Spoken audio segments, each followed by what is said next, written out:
Salut tout le monde, c'est Sylvain, comment allez-vous? Bien j'espère, merci infiniment pour votre fidélité. Merci de me retrouver pour le tirage du jour, une journée que je vous souhaite remplie de plein de belles énergies. Si vous désirez une consultation privée, vous trouverez toutes les informations pour me joindre dans la barre de description de cette vidéo. Elle s'affiche également au bas de votre écran. Le numéro de téléphone, quant à lui, il est juste ici. C'est parti, place au tirage. Week-end du 30 novembre et 1er décembre 2024. J'adore ça, puisque c'est à la fois le dernier week-end de novembre et le premier week-end de décembre. On adore. Voici les tirages à 5 cartes, 5 énergies principales de ce week-end et vous êtes invité à faire votre choix entre une à deux cartes afin de découvrir là où les énergies principales de votre week-end.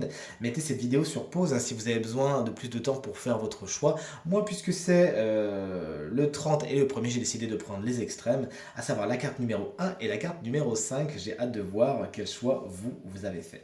Allez, on démarre tout de suite avec la carte numéro 1, une des énergies principales de votre week-end. C'est tout comment vous l'avez choisi. Autant vous dire qu'il y a des choses qui bougent. C'est pas un week-end spécialement stagnant, bien au contraire. Vous bougez, vous êtes par monts et par vaux, vous allez à droite, vous allez à gauche, mais vous ne restez pas en place.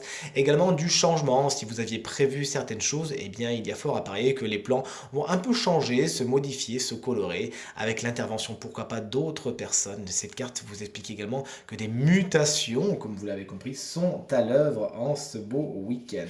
La carte numéro 2, si vous l'avez choisie, on est sur la carte du désert. C'est peut-être un week-end au cours duquel vous ne faites pas grand-chose.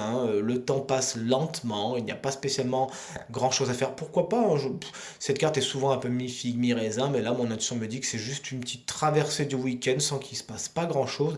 Mais en fin de compte, ça peut être très positif si vous avez besoin de vous reposer, justement. Pour certaines personnes, cette carte explique peut-être malheureusement que ce que vous avez envie de faire ce week-end, ça tombe à l'eau. Mais pas grave, ce sera pour le week-end prochain.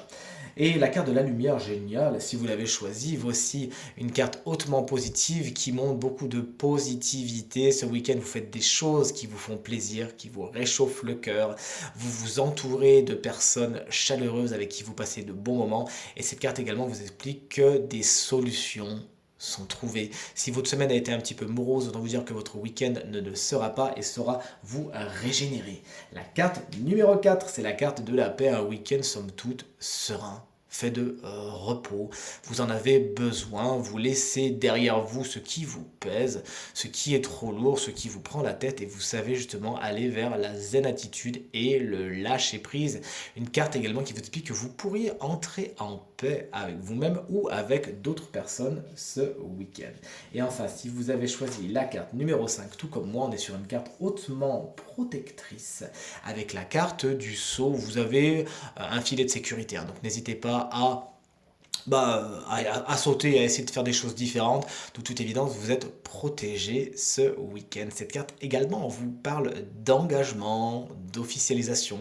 Êtes-vous invité à un mariage? Avez-vous prévu vous-même de vous associer avec quelqu'un? Vous nous le direz, mais cette carte également fait la part belle à l'officialisation, à l'engagement et au partenariat. Tirage terminé, j'espère qu'il résonnera avec un maximum d'entre vous et vous permettra de passer la journée la plus positive possible. C'est tout ce que je vous souhaite. Merci infiniment pour vos encouragements, vos partages, vos commentaires qui me font extrêmement plaisir et me vont droit au cœur. Je vous embrasse très fort et je vous souhaite à nouveau une très bonne journée. À demain. Salut!